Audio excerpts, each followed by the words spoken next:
जहाँ भी दो लोग होते हैं वहाँ पर विवाद होता ही है, चाहे वो घर हो, चाहे परिवार हो, चाहे समाज हो, चाहे देश हो या चाहे हमारा विश्व हो। लेकिन हर विवाद को सुलझाने के लिए अलग अलग तरीके बनाए जाते हैं। उसी तरह से जो हमारे विश्व में अंतर्राष्ट्रीय विवाद होते हैं उनको सुलझाने के लिए कौन कौन से तरीके हैं।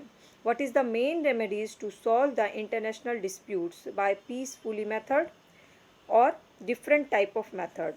Hello students, welcome back to my audio class. और पब्लिक इंटरनेशनल लॉ या इंटरनेशनल रिलेशन का आज का टॉपिक है अंतर्राष्ट्रीय विधि का उद्देश्य रहा है राज्यों के झगड़े को शांतिपूर्ण ढंग से या न्याय के आधार पर निपटाया जाए। और अनुच्छेद 33 से लेकर 38 तक अध्याय 6 अंतर्राष्ट्रीय संघ का चार्टर में शांतिपूर्ण झगड़े को निपटाने का प्रावधान दिया गया है। तो यहाँ आपको ये बताना है कि वे कौन कौन से ढंग हैं जिससे राज्यों के देशों के झगड़ों को, अंतर्राष्ट्रीय विवादों को निपटाया जाता है और किस किस तरह से। और साथ ही साथ अगर आपको अच्छे नंबर चाहिए तो आपको हर तरीके का एक एक इंटरनेशनल रिलेशन से रिलेटेड एग्जाम्पल भी देना होगा, जो आपको किसी भी गाइड में नहीं मिलेगा जब तक कि आप 2 से 3 टेक्स्ट बुक नहीं पढ़िएगा और इंटरनेट से अपडेट नहीं रहिएगा। खैर, शुरू करते हैं आज की क्लास। सबसे पहले आप समझ जाइए, आपको लिखना होगा कि विवाद क्या होता है। जैसा कि मैं आपको बोलती हूँ कि जो क्वेश्चन पूछा जाता है ना, उसका पहला वर्ड आपको डिफाइन करना होता है इंट्रोडक्शन में।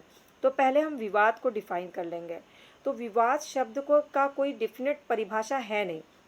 आपको लिखना है कि जब दो पक्षकार के बीच विधि या किसी तथ्य को लेकर, मतलब कानून या किसी फैक्ट को लेकर के आपस में असहमति हो जाती है, या उनके आपस में किसी हित को लेकर के, किसी अच्छी चीज़ को लेकर कि नहीं ये चीज़ हमें चाहिए, ये चीज़ हमें चाहिए, इसको लेकर आपस में कोई संघर्ष हो जाता है, तो क्या हो जाता है, एक विवाद पैदा हो जाता है।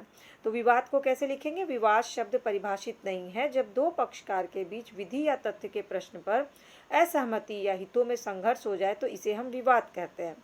फिर अगेन मैं आपको बोलती कि कोई भी प्रस्तावना अधूरी रहती है अगर आप किसी थिंकर के अकॉर्डिंग परिभाषा नहीं लिखते हैं। तो यहाँ पर मैं आपको लिखवा रही हूँ ओपेनहाइम की परिभाषा, जो कि बहुत ही इंपॉर्टेंट है।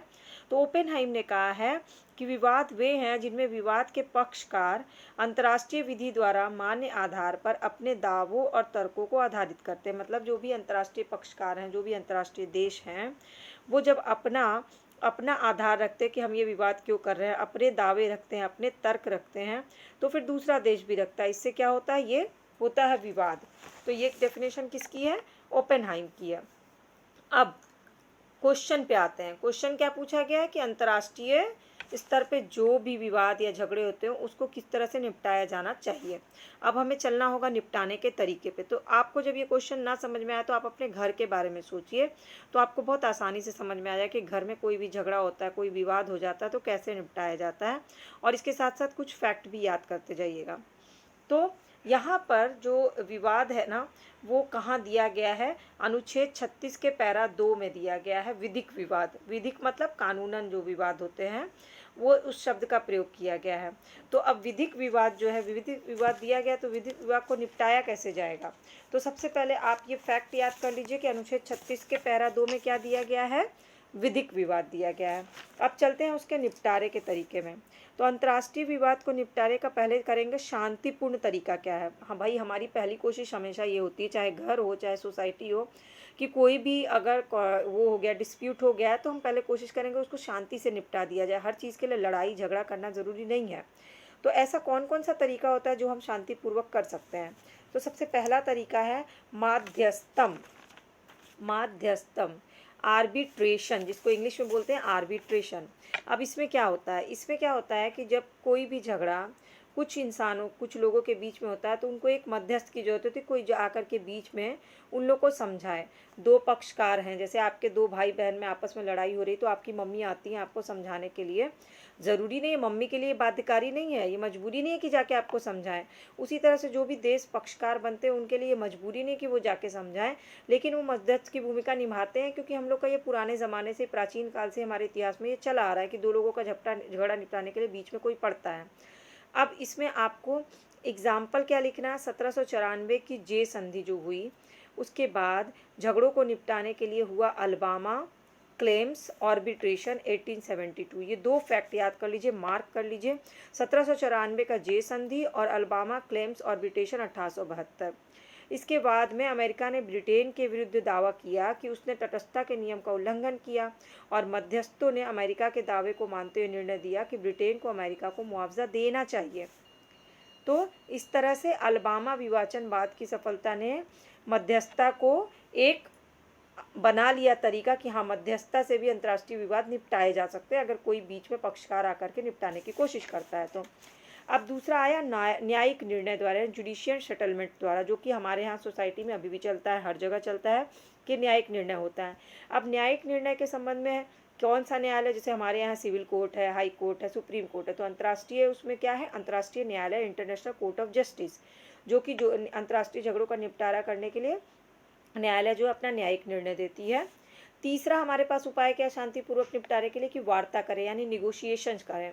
निगोशिएशन कैसे, जैसे जब दो देश में किसी बात पे आपस में मतभेद हो जाए तो आपस में पहले वो लोग बात करके निपटारे की कोशिश करें। इसके लिए वो लोग सम्मेलन करते हैं। सम्मेलन में कौन आता है, दोनों देश के अध्यक्ष आएंगे या दोनों देश के राजदूत आते हैं और फिर वो दोनों बैठ के विवाद जिस भी मुद्दे पर है उस विवाद का कारण खोजते हैं, उस विवाद का हल खोजते हैं और उस विवाद को ख़त्म करने के लिए एक दूसरे को गिव एंड टेक करेंगे, ये सब बातें होती हैं।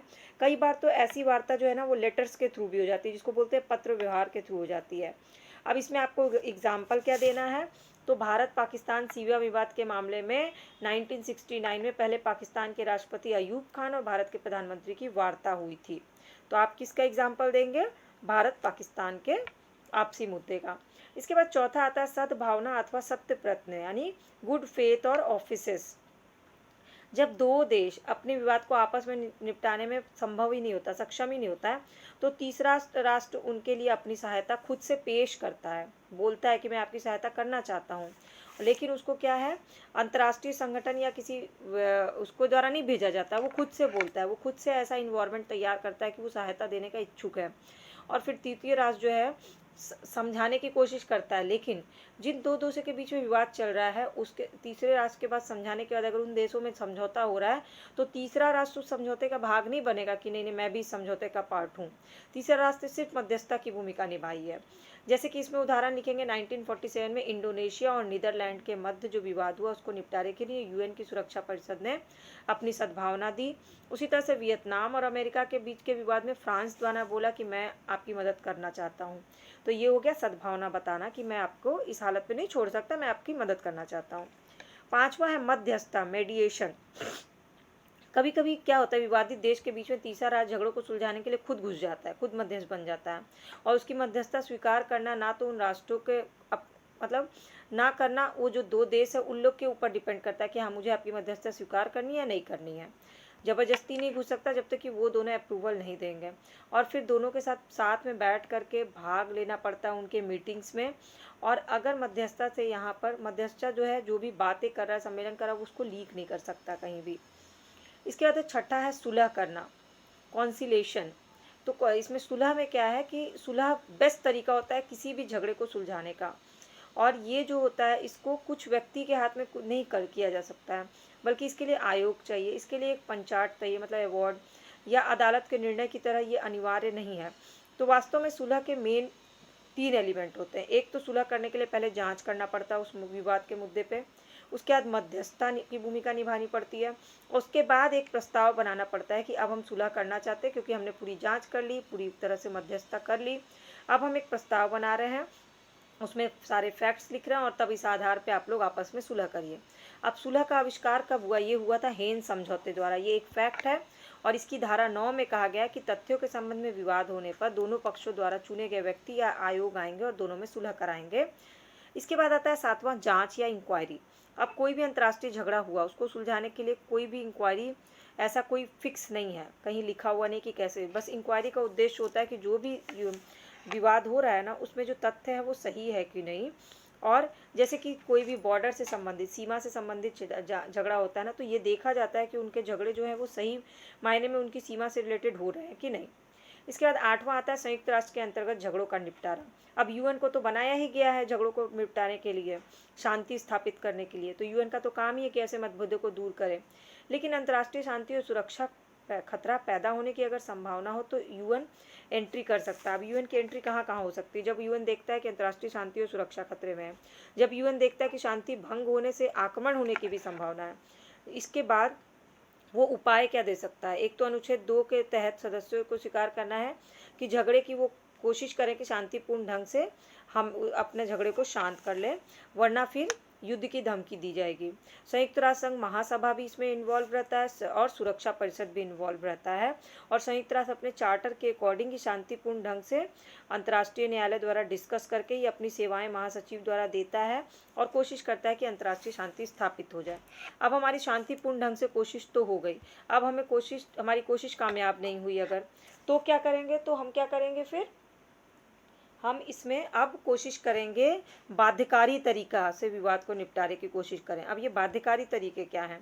तो ये बाध्यकारी तरीके हैं प्रतिकार करना, प्रतिशोध करना, व्यापार प्रतिषेध करना, शांतिपूर्ण नाकेबंदी और हस्तक्षेप। अब इसको थोड़ा डिटेल में समझते हैं। प्रतिकार मतलब होता है रिटोरेशन, मतलब इसका होता है बदला लेना। प्रतिकार मतलब बदला लेना। जब कभी एक देश दूसरे देश के साथ किसी तरह से आपस में कहते हैं ना व्यवहार अच्छे से नहीं हो पाता है, तो उनका जो व्यवहार है वो बदलने लगता है और उनके व्यवहार में कौन सी भावना आ जाती है? प्रतिकार की भावना आ जाती है और फिर वो उसके विरुद्ध कार्रवाई शुरू कर देते हैं। इससे क्या होता है? राजनीतिक संबंध खराब होने लगते हैं और अल्टीमेटली राजनीतिक संबंध जो वो खराब हो ही जाते हैं। और जैसे ही राजनीतिक संबंध खराब होते हैं, उनका आर्थिक सुविधा आपस में जो लेन देन होता है वो भी खराब हो जाता है। तो स्टॉर्क का कहना है, यहाँ पे स्टेटमेंट लिख लीजिएगा, कि किसी भी राष्ट्र को जो संयुक्त राष्ट्र संघ का सदस्य हो ऐसी कार्रवाई प्रतिकार के रूप में करने का अधिकार नहीं है जिससे अंतर्राष्ट्रीय शांति और सुरक्षा भंग हो। ये स्टॉर्क कहते हैं। अब प्रतिकार का एग्जाम्पल आप क्या लिखिएगा? तो इसमें आप लिख लीजिएगा 1992 का पाकिस्तान का मामला। आप इसको थोड़ा डिटेल में अगर जानना होगा तो कमेंट करके बताइए मैं थोड़ी। अब दूसरा है तरीका प्रतिशोध। प्रतिशोध में क्या होता है कि कभी कभी बदला लेने या प्रतिकार द्वारा समस्या का सॉल्यूशन निकलता ही नहीं है, तो ऐसी स्थिति में सेकंड स्टेप पे जाना पड़ता है, जिसको बोलते हैं रिप्रीजल, मतलब प्रतिशोध का सहारा लेना पड़ता है। इसमें क्या होता है कि बदले के रूप में देश जो ऐसी कार्रवाई कर लेता है जिससे अंतर्राष्ट्रीय कानून का उल्लंघन करने वाली कंडीशन हो जाती है और कानून का विधि का उल्लंघन ना करें ये ज़रूरी होता है। जैसे कि मान लीजिए इजराइल वाला जो केस था, इजराइल प्रतिशोध के रूप में अनेक बार लेबनान पे कई क्षेत्रों पर बम वर्षा कर चुका और फिर वहाँ से अरब छापामार इजराइल के क्षेत्रों में आक्रमण करते हैं। पर प्रश्न यह है कि इस प्रकार की कार्रवाई क्या संयुक्त राष्ट्र के अंतर्गत की जा सकती है? वास्तव में संयुक्त राष्ट्र चार्टर ने प्रतिशोध के अधिकार को बहुत इफेक्ट किया और संयुक्त राष्ट्र के सदस्य प्रतिशोध के रूप में कोई ऐसी कार्रवाई नहीं कर सकते हैं जिससे अंतर्राष्ट्रीय शांति या सुरक्षा को खतरा हो। तो यहाँ पे प्रतिशोध का एग्जाम्पल आप एक और लिख सकते हैं जो कि बहुत इंपॉर्टेंट है, नौ लीला मामला।